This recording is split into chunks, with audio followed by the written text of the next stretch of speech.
For more, joining us live is political scientist specialising in Middle Eastern politics, Kylie Moore-Gilbert. Kylie, great to see you. Thank you so much for joining us. This announcement just coming through that Trump has announced the new tariffs on Iran trade partners. So what's your initial reaction on this? Look, most of the oil trade that's taking place between Iran and countries like China is on the black market anyway. So this is sort of undocumented oil tankers getting, diverted through to China, perhaps under the flag of another country. So I doubt that formal tariffs on these countries' trade with the US is going to have much impact at all, really. It seems like a rather symbolic move more than anything else. And Kylie, the US, as we know, it's not ruling out a military intervention into Iran. Hundreds of people have reportedly been killed during the anti-government protests. I noticed on your social media feeds you've been, describing a lot of what has been going on. What are you hearing from your sources? Well, I don't have any sources or any friends within Iran who've been able to get information out since this 4-day now internet and communications blackout began. I've seen clips on social media of people using Starlink to get information and imagery out before it's cut, because the military is using jamming devices inside Iran to even prevent access to Starlink. So it's really difficult to know exactly what's happening in Iran. Most people are estimating the casualties to be well into the thousands at this point, and there's been some really, really horrific documentation that has made it out of, hundreds of bodies piled up in morgues and on streets, following, live fire being used on peaceful protesters. So it's really quite shocking, and I think we're only seeing the tip of the iceberg at this point. And what do you anticipate if the US and Israel go ahead with any military strikes?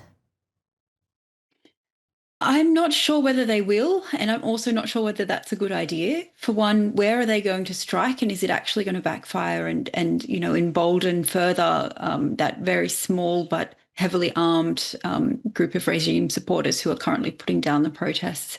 It will become a real rallying moment for them. The regime is clearly in existential crisis. I think this is terminal for them, and it's a matter of when, not if, they fall, and in what manner they fall, and how many innocent protesters and innocent citizens of Iran they take down with them. It's not clear that airstrikes will necessarily help, given the widespread nature of these protests and of the crackdown. I mean, it's happening in every city and every major town across the country. Is Trump really going to bomb security forces in every part of the country?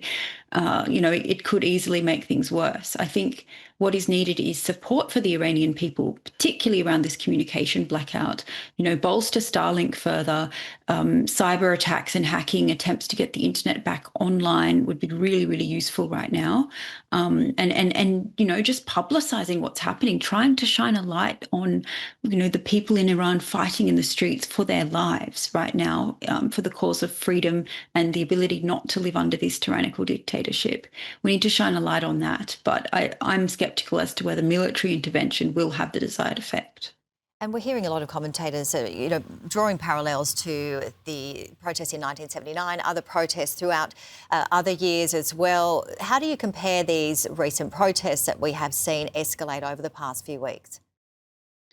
There's definitely a revolutionary fervour in the air, similar to 1979, and we're seeing that broad coalition of different social groups unite in their loathing for the regime, as we saw in 79 as well. This was sparked by bazaar traders, currency traders, not typical revolutionaries, not the people who were in the streets in 2022, for example, protesting the death of Mahsa Amini in morality police custody. So there's a broader coalition of people who have just had enough. They're desperate, they're fed up, they can't put food on the table, and they want this regime gone. I think also the gravity of the response, the extent of the response by security forces is also unprecedented. In previous rounds of protest, we've seen more crowd control tactics used initially, particularly, tear gas, water cannon, rubber bullets. They've seemed to have escalated straight to, military grade weapons and shooting people with live fire very, very quickly. And as a result, the number of casualties and the number of injured has just skyrocketed. It's, being described as a bloodbath or a massacre or similar to a war zone, in some parts.